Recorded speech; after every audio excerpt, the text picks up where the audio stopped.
Now let's talk a bit about your exodus from ABC, and that'll lead us, of course, into NBC.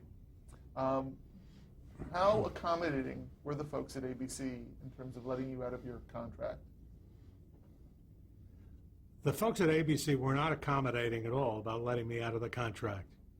You know, they were incensed, you know, that I would leave ABC to jump ship and go to NBC, and they were not going to help me out in any way. So they insisted, you know, that I stick to the letter of the contract, which was I was under contract to them until the beginning of June. And at what point was this? This was at the beginning of the year. So it was about a half a year. And they said, we won't allow you to take another job until we'll pay you, but you're not to have any contact with NBC. And I'm told they even hired private detectives. I don't know whether that's true or not, but those were the stories that were going around. And it literally took me out of circulation for 6 months. What did you do with that 6 months? I went to Hawaii for a good portion of that. Hawaii and then Europe. So kind of bummed around for 6 months. And but they were very, very serious about me not having any contact with anyone. It was very difficult because, you know, a very close friend of mine who would end up being my second in command at NBC, Erwin Siegelstein, lived in our apartment house. So, and he was a friend, you know, who used to work for me at CBS. So it got kind of hairy. Now, while you were bumming around, how much abreast did you try and stay of what was going on at ABC or NBC for that matter? Well, I obviously kept abreast of what was going on.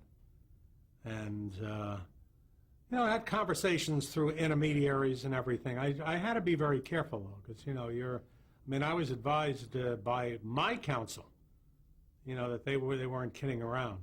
But I certainly knew what was going on, what were on the schedules and what NBC had scheduled.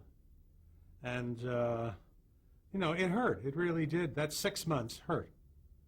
Because what happened is that in June when I got there, you know, as far as I was concerned, the schedule was just a catastrophe that they had put out. And if we went with that schedule, I think it could do untold harm. So, you know, in June, you know, we ripped the schedule up and pretty well put out a different program schedule, or as much as I could, which threw a lot of money up in the air, and it was you know, it was not pretty from a sales point of view. But I mean, it was really a lousy schedule. But suffice it to say, just on the ABC end of the story, that they were not pleased that you were making this early exit and were going to do everything they could to try and keep you away from the enemy until the very last minute. Yes. Right. Well, we're going to get to NBC in a minute, but really wanted to talk about some of your practices, philosophies as a television executive. Let's talk a bit about just the craft of being a television executive. I mean, what's your philosophy on, you know, program development in terms of different types of genres and just the organic process of working with producers? Well, first of all, there is no single way to do program development. You know, I learned from experience that you can develop a script and end up making a pilot, and that pilot could end up being selected to be a series. That's one way to get on the air. But every so often, things happen in an unexpected fashion. You know, when you least expect them to happen, they do, and you have to take advantage of that. Now, for instance, you know, when I was at CBS, we did a movie called Homecoming. And who knew that Homecoming would ultimately become the Waltons? I mean, it was, my wife said, that was really a good film. Why don't you order some episode scripts, which I did. And ultimately, we ended up putting the show on the air, you know, recast, because we couldn't get Henry Fonda to play Papa Walton, and it was a big hit against Flip Wilson. So, I mean, that's another kind of program development. a third kind of program development are program spin-offs. And I am guilty of taking advantage of that, of using the strength of our regular schedule to spin off other shows. That was the case. Laverne and Shirley first appeared on Happy Days. Valerie, the Rhoda character, was on Mary Tyler Moore for several years before she got her own series. The Jeffersons are a part of All in the Family. Going back before my time, Gomer Pyle was a part of Mayberry. So this is something that, historically, had its beginnings in the early days of television. And it's kind of curious that now the spinoff is all of a sudden people are discovering that it can work. I mean, I look at Law and Order right now, where there's a third spinoff of sorts, that's going on NBC that'll probably work. It adheres to a formula and a very successful formula. And I think that you're going to find more and more, in the future. But that's a very effective way of development. Then another effective way of program development is somebody will come in with a star and say, we want to do this. We want to put the star on the air. And then you hunt around for the right format. So there is no one way to develop. In terms of the difference in your mind between proven writer-producers or somebody who sort of worked their way up through the ranks, or even somebody who came from outside the system, do you have any kind of preference in terms of the writing, producing talent or the on-screen talent of where they come from? Well, I think so far as the writer-producers, obviously you want to go for, the best, most experienced people who've got some kind of track record. And that's something that I've always done, at any of the networks. Whether it was Norman Lear or Grant Tinker's group at CBS, or Gary Marshall or Steve Bochco at NBC with Hill Street, you want to go with people that have a proven track record. But, and there's a big but, you also have got to give some newer people an opportunity. And I think that as you're administering a program schedule, it behooves you to do both. That I think the spine of the schedule, has got to include very, very strong, seasoned people. But, once you've established that structure, you've really got to bend over backwards to try to give some new people a break. That's how Brooks and Burns started on Mary Tyler Moore. I mean, they did virtually nothing before that show. And, the guys who are doing Will and Grace, where did they come from? What did they do before Will and Grace? But somebody gave them a chance, and now they're superstars. So I think it's kind of doing both. Now, so far as genres, I think what you have to do early in the game before you commit to a script for the next development season is you've got to become kind of Karnak. You've got to anticipate, what you think the audience is going to see a year from now, over a year. And very, very, in a very calculated manner, decide, what it is you're going to develop.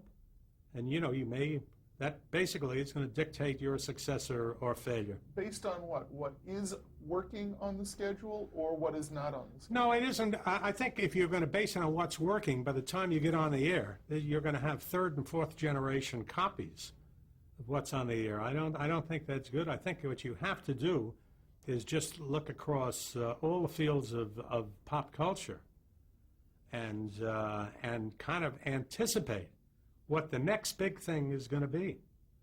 And, certainly one area, which is a very, very safe area, is finding new talent to find the next hot new comedy personality. My Lord, I don't care what your prognostication is in terms of what the next genre is going to be. If you have the next Lucy or the next Tim Allen, you're way ahead of the game. And I think that's where all the networks are kind of, dropping the ball now. That talent development is relegated into a secondary position when that should be the primary focus. Because basically, there are only so many different kinds of shows. And what makes the difference are those faces. And I've seen an awful lot of good scripts get screwed up because they were not cast correctly. But I think getting back to prognosticating, you've really got to anticipate what the audience's preferences are going to be, and then set your development priorities. Now, once you've made your various pilots, and in looking at your schedule, certainly my observation has been lately that networks are very reliant on research to make the decisions as to what's going to get on their schedule and where. How reliant were you on research? I think research was a tool.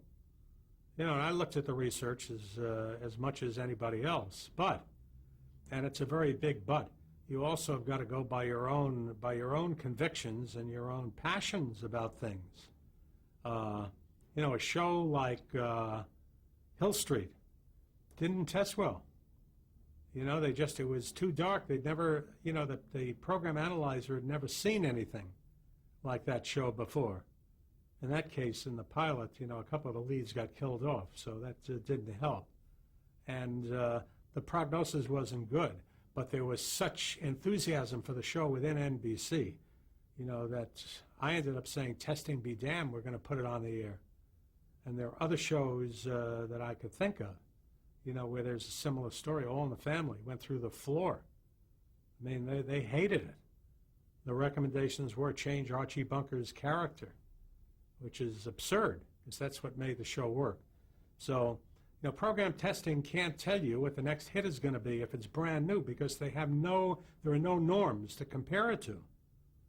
And I think what you do is you take a look at the testing, and you very carefully evaluate what the testing says.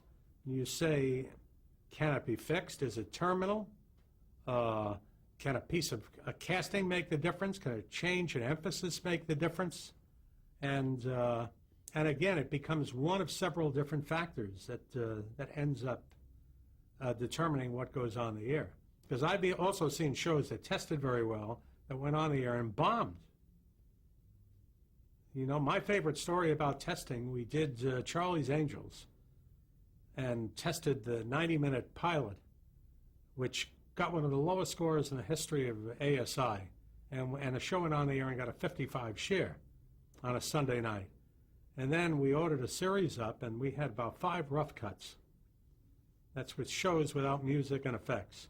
And we tested the 5 rough cuts, and one was lower than the other. You know, it was so bad that in order to come up with some kind of a release schedule for these shows for the fall, we actually drew straws out of a hat in order to schedule this thing. And it went on the air and became the #1 show. And this is with one of the lowest tests in the history of ASI. So, you know, if you follow the testing too closely, it can really lead you down the wrong path. Now, this will probably lead me into the next question, but talk a bit about Paul Klein's theory of least objectionable programming and how you feel about that theory, and do you think it holds true? Well, I think it's such a cynical point of view that, I mean, I'm not going to even dignify it with anything more than to say, I mean, it's somebody who obviously hates television and hates the audience to make a statement like that. I do believe in the theory of counter-programming, you know, where if there are 3 comedies on the air, that go with a drama, or conversely, if there are 3 dramas, go with a comedy. But I think you never set your sights low. I mean, I think you put the best that you can on the air, and I don't think anybody refers to least objectionable programs anymore. I think that was a way to explain his failures as a programmer. Well, you mentioned the term counter-programming, so that leads us into scheduling. Do you have a particular philosophy on scheduling? Well, the philosophy of scheduling is, #1, pick what you think are the strongest programs the strongest, the shows that have got the greatest audience appeal, and then try to put them into time periods that maximize, the opportunity for those shows to attract an audience. In other words, if I have a hit comedy, don't put the comedy opposite Friends. That's kind of stupid. It makes no sense. Try to put the comedy in a time period where there are not similar shows scheduled and where the comedy audience can easily find it. But you've got to get sample. If you put a new show on the air, it has to be sample. Now, it's I notice that the scheduling philosophies in the networks are much different. Where it's macho. Well, hey, there's a comedy, we're going to put a comedy on against it. I mean, for instance, this year, ABC is putting, a new show with Jason Alexander at 9 o'clock at night in a very, very shaky schedule, opposite Fraser, which makes absolutely no sense. I mean, if it's a really good show, then it's going to underperform in that time period. Where if they put it in another time period, with a halfway decent lead-in and no competition, they could end up with a hit show if it's that good. If the show is a lousy show, then it's academic. It's going to fail anywhere they put it. But let me ask you this, because I remember when I was working for you, a memo that you had sent, or a sort of a friendly fax to Les Moonves when he'd first taken that job at CBS, outlining how you had built the CBS schedule, and you had spoken specifically about using hit shows as offensive weapons. Can you talk a bit about that? Well, you can. If you're building a whole schedule, if you have a schedule where you've got great strength going for you, then occasionally you're going to do it. I'm just saying that normally speaking, that's not the way to maximize your chances of introducing a new show.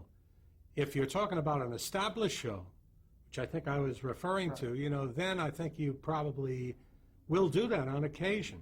Where you'll take a show like Fraser and do what NBC did, which is to move it out of a protected slot on Thursday to 9 o'clock on Tuesday to try to build Tuesday night, recognizing that Fraser is not going to perform as well in the new time period.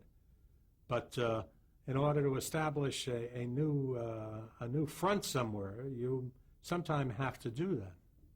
But can you talk about instances where you had done that, either successfully or otherwise? Well, at CBS, I remember moving MASH out of Saturday night and moving it to Tuesday, where it worked very, very well. I took that same show a couple of years later and moved it from Tuesday to Friday to try to break up the stranglehold NBC had with Sanford and Chico, and we just fell on our face. And had to move it back very, very quickly in a matter of weeks, or I would have had the star quit. So that was a case of a couple of moves. One worked, one didn't. We took Kojak at CBS, which had played very successfully at 10 o'clock Wednesday, and moved it to the middle of Sunday night, where it worked very, very well.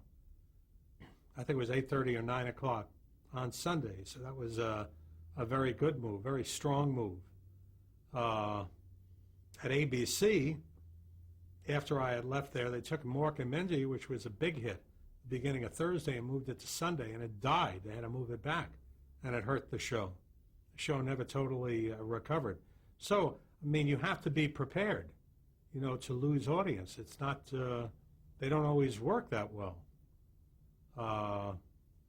On the other hand, I can think of a recent move where CBS took Survivor, and it wasn't playing on Thursday. Wherever it was playing, they moved it to the beginning. Wednesday, I think. Yeah, they moved it to the beginning of Thursday night, and it's a big hit. And then moved CSI from Friday. Right, behind and that worked very well. Yeah. So, there are instances both ways, but quite often you have to do that. But I have to differentiate a strong established show and its move from taking a brand new show and putting it into a kamikaze time period, which seems to be the practice now. You'd spoken a bit before earlier about your time at ABC and how there was an emphasis on a particular demographic sector of the audience. Talk a bit about which demographics are most sought after and how this has changed over time, and how it affects viewers that don't fall into that most desirable demographic category. Well, when I was at ABC, we were the principal network going for the 18 to 49 demographic. There was no cable, and CBS kind of programmed for a mass audience. They really wanted tonnage. They programmed for everyone. And NBC on a selective basis went after that audience, but they were kind of all over the place. So what we did at ABC has now become the norm for the industry, at least for those wide appeal networks, the broad-based networks, the entertainment networks, where 18 to 49 has become very, very important. Now, within that framework, there are some networks that have a greater emphasis on 18 to 34, like the Fox network, a program for the lower part of the 18 to 49 demographic. And then you have niche networks, and that's a whole other ballgame, where there are some networks that are going for 25 to 54. A network like MTV is going for 16 to 25, I think it is, or 24. So it varies. But I think that that the currency for most networks is 18 to 49 now. And, even CBS now. Why do you think that is? Who has defined that is the demographic? The advertisers. And why have they determined that that's the age? They've decided they've decided that those are that demographic, has got children in the house, that they're the biggest. They represent the biggest buying power, of disposable income, and that the younger audience is the audience that is willing to try new things, and that's the most desirable demographic. I don't necessarily agree with that, but that's for better or worse. Where P&G goes, so goes the industry, basically. And I don't think that will change. How do you think that's affected the programming that we see, though? Well, it's had a drastic effect. Shows like Diagnosis Murder are gone now. We were the last. We were the last of a whole breed of shows. You go back 10, 20 years, there were scores of shows like that on the air. And so now all the shows, by and large, look the same. They've all got younger leads. They've, and I think that there is such a sameness to television now because of that there's very little diversity there. It's all the dramas look the same.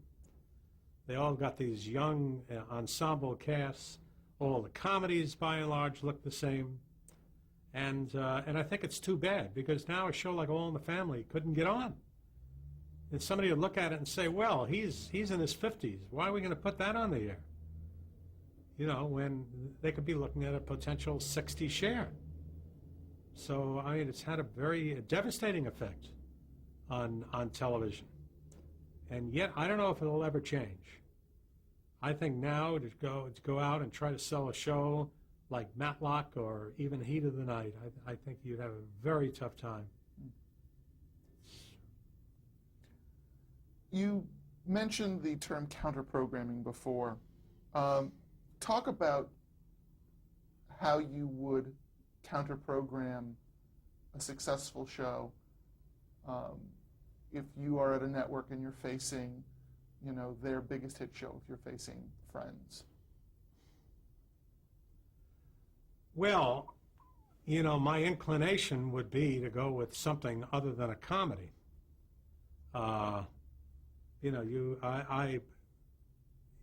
Also, you've got to say whether it's a show that's a relatively new show or it's a show that's 8 years old. A show like Friends now is much more vulnerable than it was in its second or third year.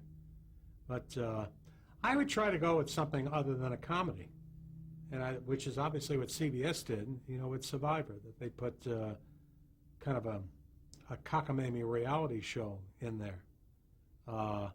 And certainly at 9 o'clock, CSI is counter-programming against the comedies on NBC. So I think I probably would count a program. Occasionally, you can come up with if there's a comedy in the time period, with a comedy form that is just so different that even though it's a comedy, it may appeal to a totally different audience. For instance, if there were a new version of, if the Munsters were a new show that had never been on before, I might say, let's go with the Munsters opposite Friends, because Friends basically a woman's audience. It's younger women, and I think a show like Munsters would be much more male-oriented and just a different audience. And so the two might live in the same time period. But it would have to be, if it were a comedy form, still a counter program in terms of audience appeal and basic program type. Can you speak to specific instances where you counter-programmed a show and the scheduling move actually exceeded your expectations? Yeah, I when I was at CBS, the bane of my existence was Sanford and Son, and we put a little show in there called, which was a character that originally appeared on Gunsmoke, starring Jeanette Nolan, and it was a character called Dirty Sally. She's a woman about 70 years old, no teeth, looked like a homeless person. Basically, was the equivalent of a homeless person back in the Old West, and put her on in kind of a light adventure show. And I think our co-star was Dak Rambo, and put her on at 8 o'clock opposite at Sanford. And when the National Nielsen came in, because her audience basically was in C and D counties and older, I mean, we almost beat Sanford. We came pretty close. I think we knocked them down to about a 38, and we had about a 34 in there. Got a 2 in New York. I mean, nobody looked at it, but, in those red areas of the map that voted for Bush, I mean, the show was a smash hit. So I think that was, and more recently, on Friday night, opposite the NBC comedies at ABC, we scheduled Donny and Marie, which was much more youthful, and it was, again, mid-American, and knocked the hell out of NBC and their comedy programming. I mean, that totally knocked Sanford out of the box. So that's another example. Now, you had talked a lot about, specifically with respect to your time at ABC, promotion. As a programmer, how involved were you with the promotion process? I was extremely involved. You can't separate the two. And I think the show is half of it, and the promotion is the other half.